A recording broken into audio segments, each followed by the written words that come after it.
Dear students, আজকের ভিডিওতে আমি তোমাদেরকে পড়াবো পঞ্চম শ্রেণীর উইংস বইয়ের 14 পাতা এবং 15 পাতা।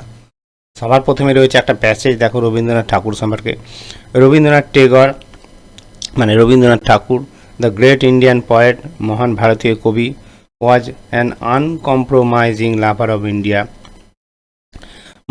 মানবতাবাদের আনকম্প্রোমাইজিং মানে হচ্ছে আপোষহীন একজন দরদি ছিলেন। আপোষহীন মানব দরদি মানে তিনি যে মানুষকে ভালোবাসতেন সেটা নিয়ে কারো প্রশ্ন ছিল না বা এটা নিয়ে কারো সন্দেহ নেই। তাই এখানে আপোষহীন বা আনকম্প্রোমাইজিং কথাটা উল্লেখ করা হয়েছে। হি বিলিভড, তিনি বিশ্বাস করতেন, in the idea of universal humanism মানে তিনি সার্বজনীন মানবতাবাদে বিশ্বাসী ছিলেন। He started Rakhi Bandhan in 1905, তিনি 1905 সালে রাখি বন্ধন উৎসব চালু করেন। As a protest against the partition of Bengal, বঙ্গভঙ্গের বিরুদ্ধে প্রতিবাদ স্বরূপ মানে তখন বঙ্গভঙ্গ বাংলাকে ভাগ করা হয়েছিল, সেই তার প্রতিবাদ করার জন্য তিনি এই অনুষ্ঠান চালু করেছিলেন, যে আমরা হিন্দু মুসলমান ভাই ভাই রাখি বন্ধন উৎসব শুরু করেছিলেন। সিন্স দেন, সেদিন থেকে it has become the festival of brotherhood and communal harmony, সেদিন থেকে এই অনুষ্ঠানটা কি হয়েছে না একটা ভ্রাতৃত্ব ও সাম্প্রদায়িক সম্প্রীতির একটা উৎসব হয়ে উঠেছে। দিস ফেস্টিভ্যাল স্ট্রেন্থ, এই অনুষ্ঠানটা শক্ত করে, স্ট্রেন্থ ব্যাকরে লেখা আছে দেখো, স্ট্রেন্থ মানে শক্ত করে, দ্য বন্ড অ্যামং পিপল, লোকজনের মধ্যে একটা বন্ধন শক্ত করে।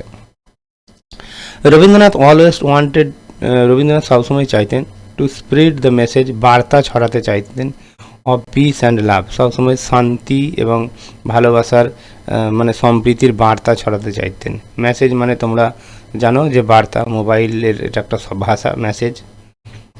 আচ্ছা, টুডে আজকের দিনে দ্য পিপল অফ ইন্ডিয়া মানে ভারতের যে লোকেরা মানে ভারতবাসী, practice Rakhi Bandhan across the country, সারা দেশ জুড়ে এই রাখি বন্ধন উৎসব উদযাপন করে, পালন করে। Defying the barrier of caste, creed and religions মানে সমস্ত জাতি ধর্মের বাধা পেরিয়ে সমস্ত জাতি ধর্ম নির্বিশেষে সকলে এই অনুষ্ঠান কিন্তু পালন করে। নিচে অ্যাক্টিভিটিগুলো দেখো, এখানে করেছি আমি, কিভাবে করেছি আগে দেখো, শুধু দেখে দেখে টুকলে হবে না। আমি এর আগের ভিডিওতেও তোমাদেরকে বলেছি যে দেখে দেখে টোকাটা বড় কথা নয়, শেখাটাই হচ্ছে আসল। এখানে কি বলছে, what idea did Tagore believed in, এই প্রশ্নের উত্তর আমরা কিভাবে বার করব, এটা আমি দেখো লিখেছি, জাস্ট এই প্যাসেজের মধ্যেই তোমরা উত্তর পাবে। দেখো, হি believed in the idea of universal humanism, এই যে হি লেখা রয়েছে, এই হিটাকে তুলে দিয়ে তার বদলে রবীন্দ্রনাথ ঠাকুরের নামটা দেবে, দিয়ে বাকিটা লিখে দেবে। দেখো আমি তাই করেছি এখানে। Tagore believed in the idea of universal humanism. পরেরটা দেখো, হু স্টার্টেড রাখি বন্ধন, এটা তো খুবই সহজ, রবীন্দ্রনাথ টেগর স্টার্টেড রাখি বন্ধন। এখানে দেখো, how do the people of India practise Rakhi Bandhan today, এই লাইনটা যে আমি তুলেছি দেখো, অবিকল এখান থেকে তুলে দিয়েছি। Today the people of India practise Rakhi Bandhan across the country, defying the barrier of caste, creed and religions. দেখো এই লাইনটা আমি এখানে তুলে দিয়েছি। The people of India practise Rakhi Bandhan across the country, defying the barrier of caste, creed and religion.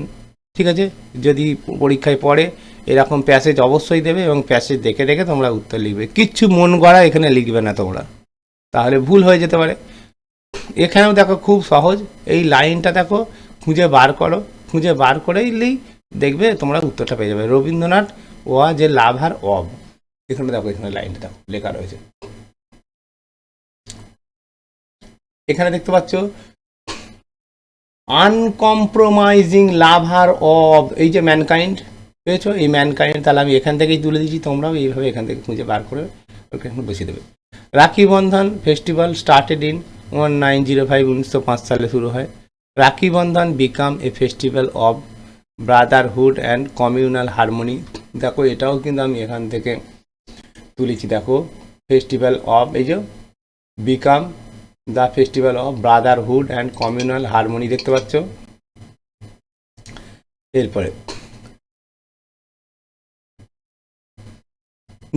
These festival strengths the bond among people. এখানে দেখো উত্তরটা কিন্তু আমি এখান থেকেই বার করেছি।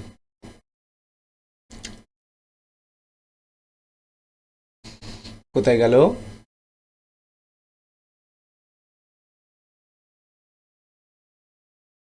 এই দেখো, these festival strengths the bond among people. দেখতে পাচ্ছ এই যে লাইনটা?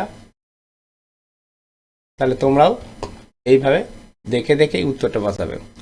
এখানে দেখো কিছু WH ওয়ার্ড রয়েছে, এই যে হু, হু মানে কে, হোয়াট মানে কি, হোয়ার মানে কোথায়, তারপরে হচ্ছে হুজ মানে কার, হাউ মানে কেমন করে বা কিভাবে, এগুলো সব হচ্ছে ইন্ট্রোগেটিভ সেন্টেন্স চিহ্নিত, মানে প্রশ্নসূচক বাক্য তৈরি করে, এগুলো দিয়ে প্রশ্ন তৈরি হয়। তাই প্রশ্নসূচক বাক্য এগুলো দিয়ে তৈরি হয়, সেগুলো এখানে ইংরেজিতেও লেখা রয়েছে, বাংলাতেও লেখা রয়েছে, মানে যেখানে কিছু জিজ্ঞাসা করা হয় প্রশ্নবোধক বাক্যের সূচনা হয় এগুলো দিয়ে। দেখো এখানে লেখা রয়েছে হু, হোয়াট, হোয়ার, হাউ, হুজ, এগুলো দিয়ে প্রশ্নসূচক বাক্য বা প্রশ্নবোধক বাক্য বা ইন্টারোগেটিভ সেন্টেন্স তৈরি হয়।